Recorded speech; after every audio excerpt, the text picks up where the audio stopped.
Жылалок борсаңа салгыны Эгитен ағалым дур саңа жолу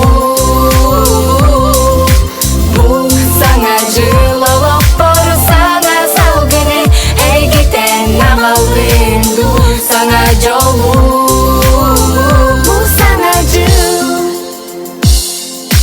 Көк оттудан күлүм гымыт харыя Тула эрги бит агалар жоллоро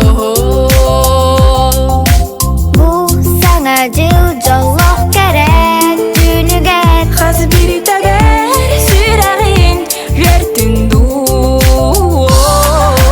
Бул саңа жылалок борсаңа салгыны Эгитен агалым дур саңа жолу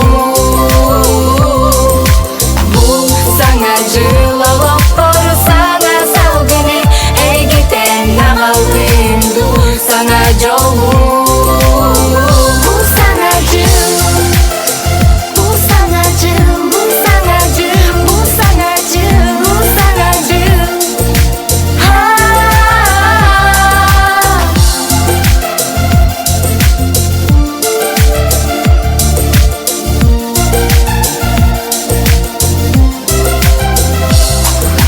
Бул саңа жылалок борсаңа салгыны Эгитен агалым дур саңа жолу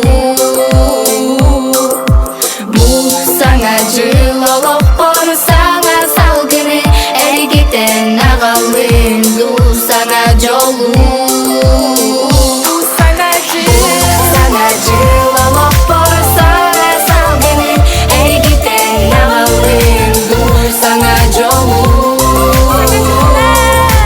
Бул саңа жылалок борсаңа салгыны Эгитен агалым дур саңа жолу Бул саңа жыл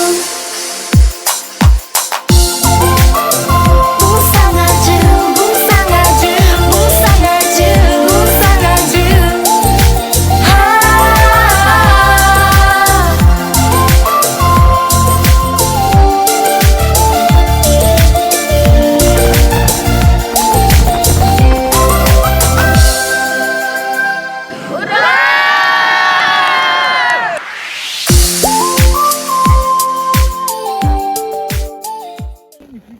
We had everything.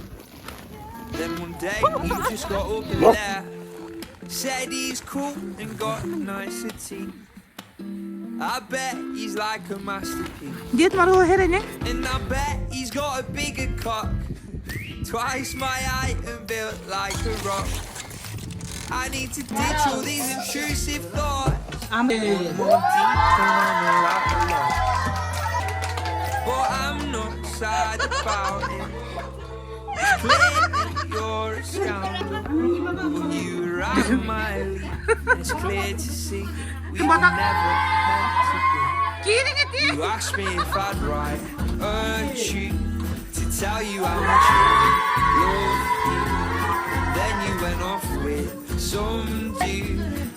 I did a Taylor wrote a song about it. I hope he gives you more. Рома, що ти го? Тут Cause I feel fucking Тут You asked me if I'd write a tune. So I wrote one to say fuck you.